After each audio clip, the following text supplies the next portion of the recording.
Assalamualaikum warahmatullahi wabarakatuh. Perkenalkan, nama saya Titania Istiasi dengan nomor NIM 187205064. Di kesempatan kali ini untuk memenuhi UAS evaluasi pembelajaran dengan dosen pengampung Bapak Dr. Supriyadi STP MPD. Di sini saya akan membacakan kesimpulan dari bab 2. Judulnya yaitu pengembangan dan perencanaan tes hasil belajar. A. Pengembangan tes. Tes sederhana dapat diartikan sebagai himpunan pernyataan yang harus dijawab, pernyataan-pernyataan yang harus dipilih atau ditanggapi, atau tugas-tugas yang harus dilakukan oleh peserta tes dengan tujuan untuk mengukur suatu aspek tertentu dari peserta tes dalam kaitan dengan indikator pencapaian kompetensi.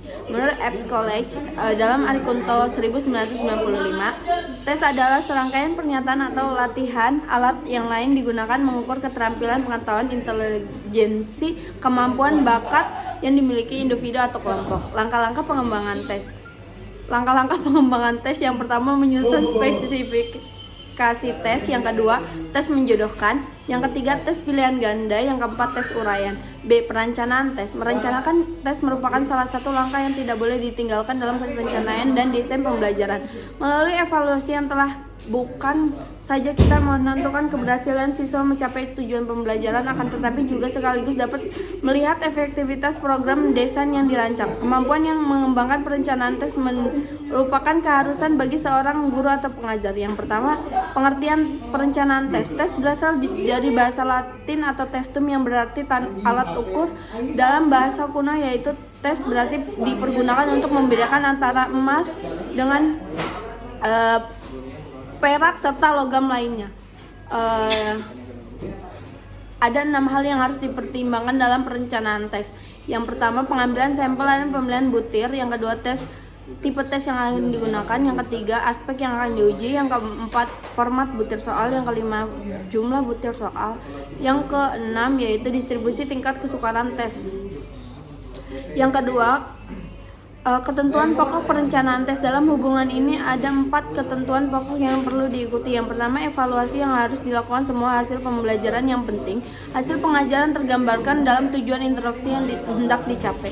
Yang kedua, tes harus merefleksikan hal-hal yang membuat perkiraan mendapat tekanan tertentu dalam pembelajaran. Tekanan dalam pembelajaran dapat dilihat proporsi yang direncanakan dalam perencanaan tes. Yang ketiga, hakikat tes harus merefleksikan tujuan yang hendak dicapai oleh tes itu. Yang keempat, hakikat tes harus merefleksikan kondisi-kondisi administrasi di mana tes akan diadministrasikan. Pengambilan sampel diuji. Pemilihan sampel atau butir soal yang dilakukan dengan pertimbangan konsep, generasi, dan teori yang akan diuji. Peranan terhadap bidang studi. Jenis tes yang akan digunakan ada 3, yaitu esai, objektif, dan problematika. Jenis kemampuan berpikir yang akan diuji. Jenis kemampuan yang diuji yaitu ranah efektif. Ranah efektif dibagi menjadi 5 kategori. Yang pertama adalah penerimaan, yang kedua ada responding atau menanggapi, yang ketiga following atau penilaian, yang keempat organisasi atau mengelola, dan yang terakhir karakteristik. Ranah psikomotor merupakan kompetensi yang melakukan pekerjaan dengan melibatkan anggota badan serta kompetensi yang berkaitan dengan gerak fisik motorik yang terdiri dari gerak keterampilan, gerak dasar, kemampuan perseptual, kesepakatan, keterampilan kompleks, dan efeksi. Kategori yang termasuk dalam ranah itu, yang satu meniru, yang kedua memanipulasi, yang ketiga mengalamiahkan, yang keempat artikulasi. Ragam teks yang digunakan yaitu ada teks objektif dan teks uraian. Sebaran tingkat kesukaran tes. Secara teoris yang dilihat bahwa bukti soal dengan tingkatan kesukaran 0,5 yang sangat memungkinkan indeks dengan beda maksimal mendekati 1. Beberapa hal yang diperhatikan dalam membuat perkara tes diantaranya yaitu waktu yang disediakan untuk pelaksanaan uji, 2 butir soal, dan yang ketiga kisi-kisi teks. Kesimpulan dari bab 2 yaitu tes berasal dari bahasa Latin atau testum dari tanah. Dalam itu bahasa kuno yang dipergunakan untuk membedakan antara emas, perak, dan logam. Tes baru akan bila berarti butir-butir soal menguji tujuan penting dalam mewakili rasa pengetahuan, kemampuan, dan keterampilan secara presentatif. 6 hal yang harus ada dipertimbangkan dalam perencanaan tes yaitu ada 6 faktor, yaitu pengambilan sampel dan pemeliharaan butir soal, tipe teks yang akan digunakan, aspek yang akan diuji, format butir soal, jumlah teks, distribusi tingkatan soal. Kemudian ada bab 4 tentang Assessment portofolio. Yang pertama yaitu pengertian dan tujuan portofolio. Portofolio adalah kumpulan hasil karya siswa yang disusun secara sistematik yang menunjukkan upaya, proses, hasil, dan kemajuan belajar yang dilakukan siswa dari waktu ke waktu. Secara etimologi, portofolio dapat diartikan sebagai kumpulan dokumen berkas bandel, bukti fisik tentang aktivitas. Jadi portofolio menjadi kumpulan bukti fisik akibat kinerja kerja sebagai data otentik yang dilakukan oleh bersangkutan. Karakteristik portofolio menurut Suryanto DKK pada tahun 2020 adalah asesmen portofolio adalah asesmen yang menurut ada kerjasama antar murid dengan guru. Asesmen portofolio tidak hanya sekedar kumpulan hasil karya siswa, dengan terpenting adalah adanya proses seleksi yang dilakukan berdasarkan kriteria tertentu dimasukkan ke dalam kumpulan hasil karya siswa. Hasil karya siswa dikumpulkan ke waktu. Kumpulan karya tersebut dipergunakan oleh melakukan kelemahan dan digunakan oleh pembelajaran. Kriteria penilaian yang digunakan harus jelas bagi guru ataupun siswa dan diterapkan secara konsisten.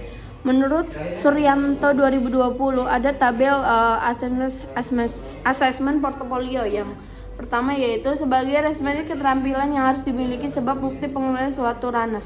Yang ketiga untuk menunjukkan kemampuan yang dimiliki. Yang keempat sebagai bahan yang akan dibahas dalam suatu pertemuan.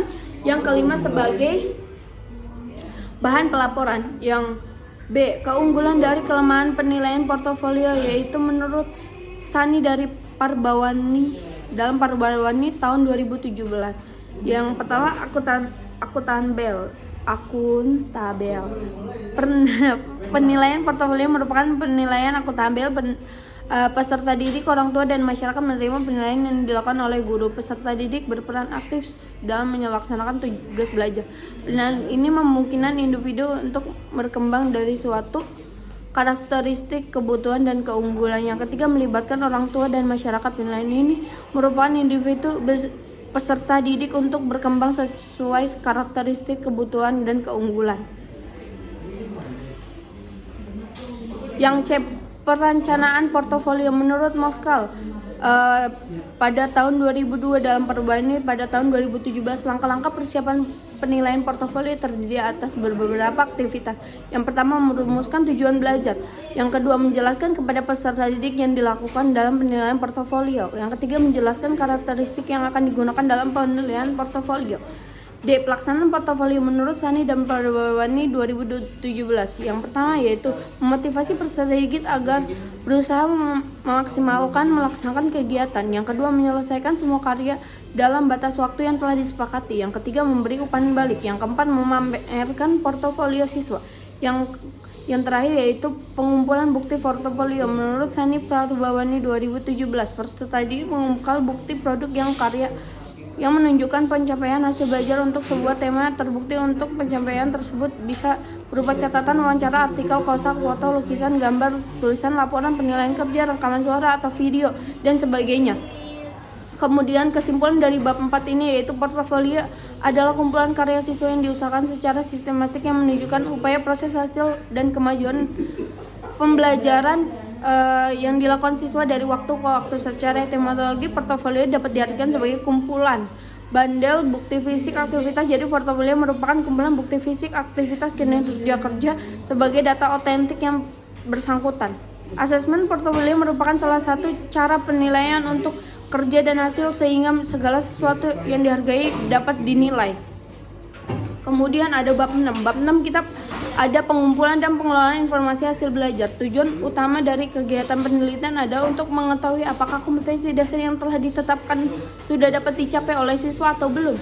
Untuk keperluan tersebut, maka penyusunan teknis atau prosedur penilaian dalam bentuk kisi-kisi perguruan. Kisi-kisi perguruan tersebut antara lain yaitu aspek yang akan diukur, yaitu ada aspek kognitif dan aspek afektif, dan terakhir aspek psikomotorik. Yang kedua jenis alat ukur yang terdiri dari yang pertama ada tes dan yang kedua ada non-tes. Kemudian ada teknik cara pengukuran yang terdiri dari ada tertulis, lisan, perbuatan, dan keempat yaitu cara pengskoran pengelolaan. Kemudian ada penskoran dan pengelolaan. Evaluasi pembelajaran merupakan kegiatan proses belajar mengajar. Hal ini menjadi penting sebab dengan adanya dapat mengetahui kelemahan-kelemahan dan kekurangan yang serta pengembangan proses belajar, dan masih banyak lagi hubungan dengan penting tujuan evaluasi pembelajaran tersebut. Kemudian yang B, memeriksa dan mengolah hasil tes. Memeriksa hasil tes objektif. Tes objektif adalah tes yang memeriksa dapat dilakukan secara objektif. Hal ini memang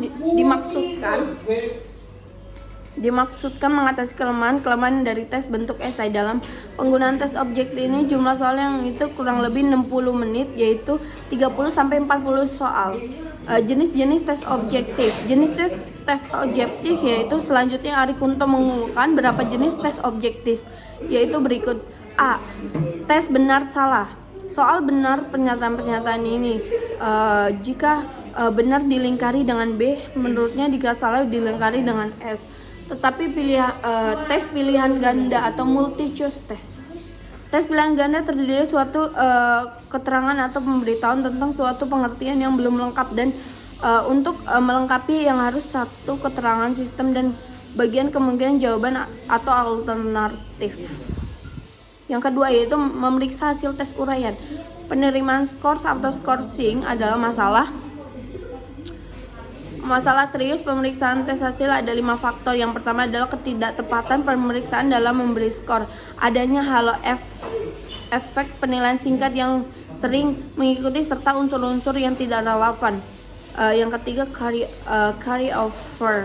Yang keempat over effect, confound dan Goldilocks. Yang kelima yaitu adanya efek penggunaan bahasa serta tulisan siswa. Yang ketiga yaitu mengolah data hasil tes. Pengumpulan data hasil tes belajar dari belajar untuk kerja siswa.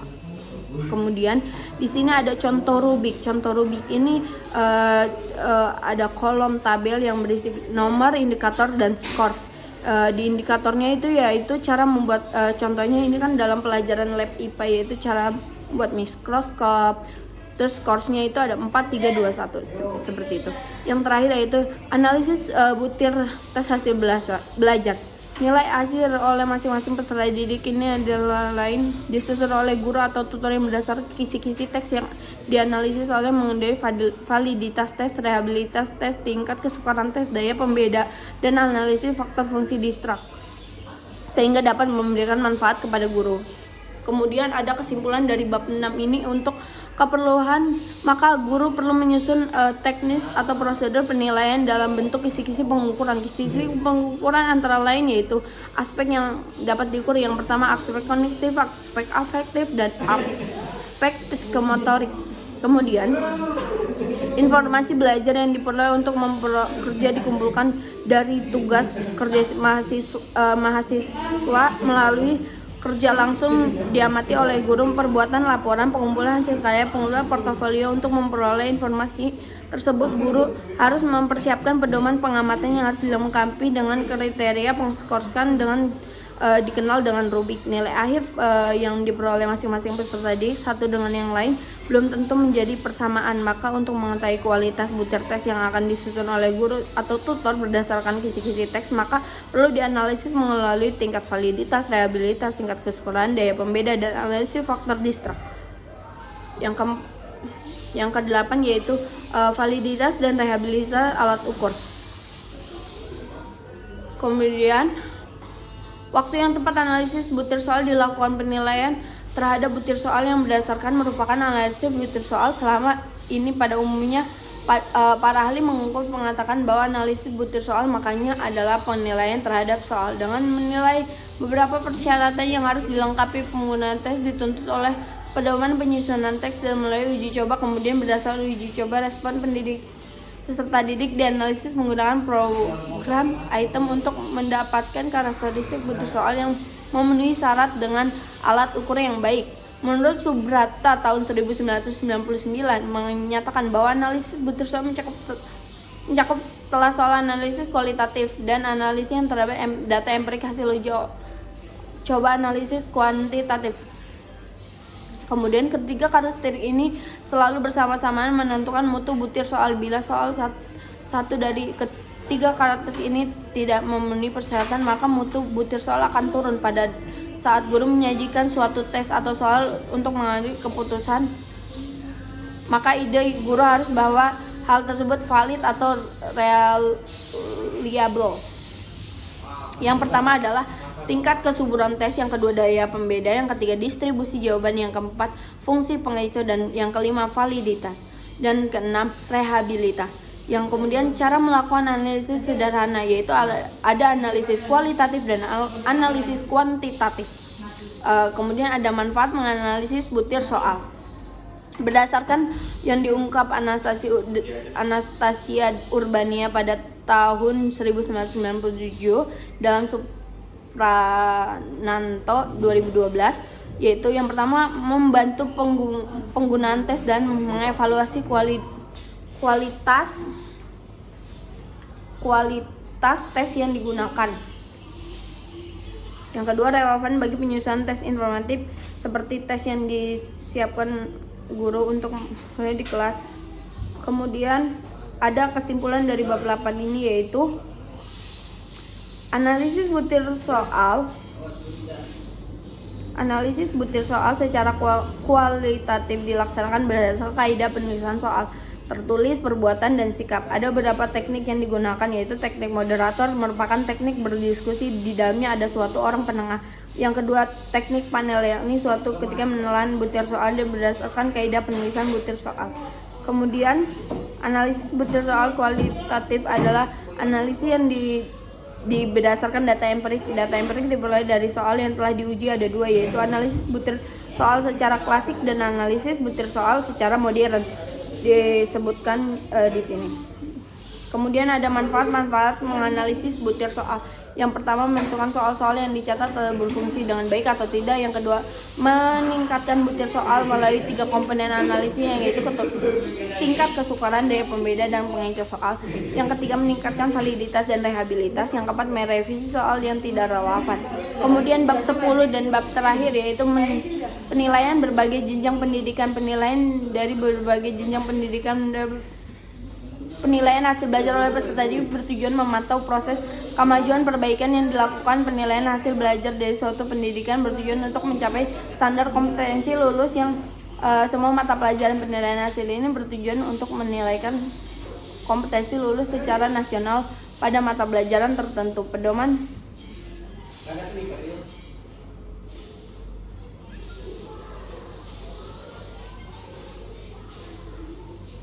yaitu ketuntasan belajar. Prinsip ketuntasan belajar merupakan suatu keharusan dengan diterapkan kurikulum bebas komputer atau KKM. Yang kedua, kenaikan kelas.